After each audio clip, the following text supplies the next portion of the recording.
U.S.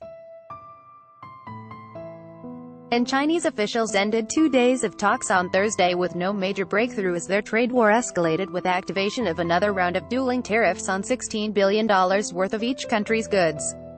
We concluded 2 days of discussions with counterparts from China and exchanged views on how to achieve fairness, balance, and reciprocity in the economic relationship, White House spokeswoman Lindsay Walters said in a brief emailed statement.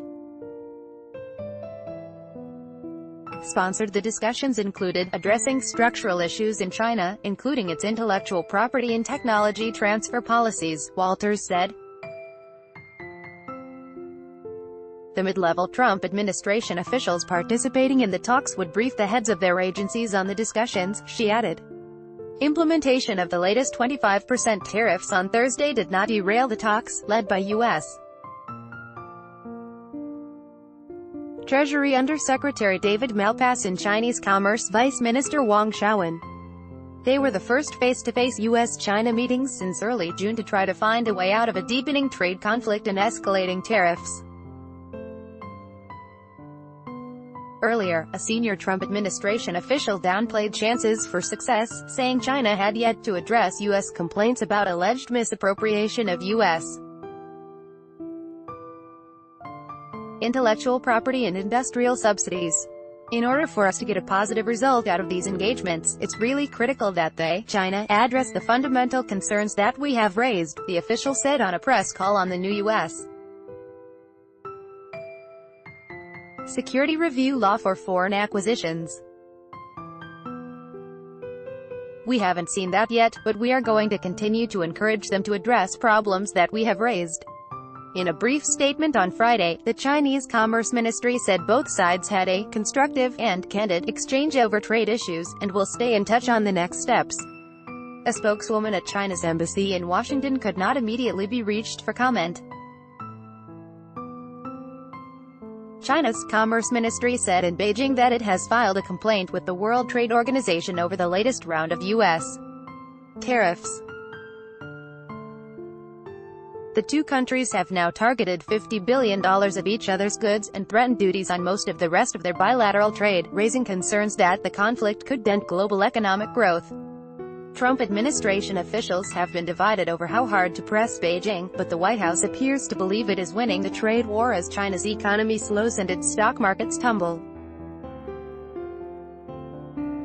Economists reckon that every $100 billion of imports hit by tariffs would reduce global trade by around 0.5%. They have assumed a direct impact on China's economic growth in 2018 of 0.1 to 0.3 percentage point, and somewhat less for the United States, but the impact will be bigger next year, along with collateral damage for other countries and companies tied into China's global supply chains. Hardline rattles. Beijing business groups expressed hope that the meeting would mark the start of serious negotiations over Chinese trade and economic policy changes demanded by Trump. However, Trump on Monday told Reuters in an interview he did not anticipate much from this week's talks. His hard line has rattled Beijing and spurred rare criticism within the highest levels of China's ruling Communist Party over its handling of the trade dispute, sources have said. Beijing has denied U.S. allegations it systematically forces the unfair transfer of U.S. technology and has said it adheres to World Trade Organization rules. Foreign Ministry spokesman Lu Kang would not reveal any details of the talks during a daily news briefing.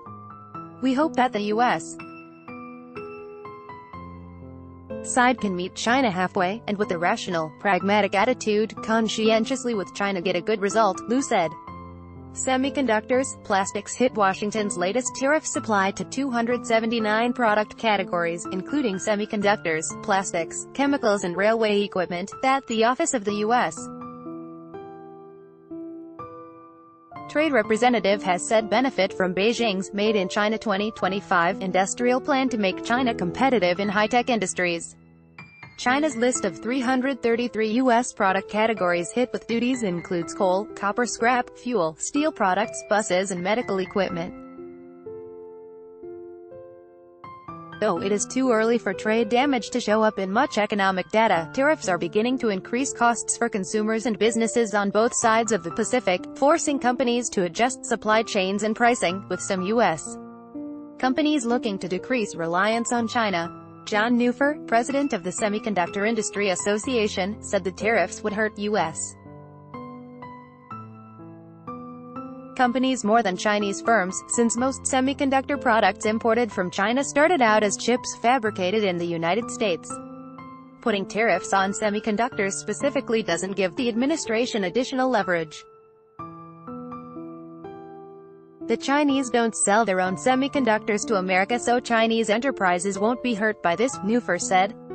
Reporting by David Lauder, Steve Holland and Tim Apple in Washington, and Tony Munro, Michael Martina, and Ben Blanchard in Beijing. Additional reporting by Jeff Mason, editing by Jonathan Otis and James Dalglish.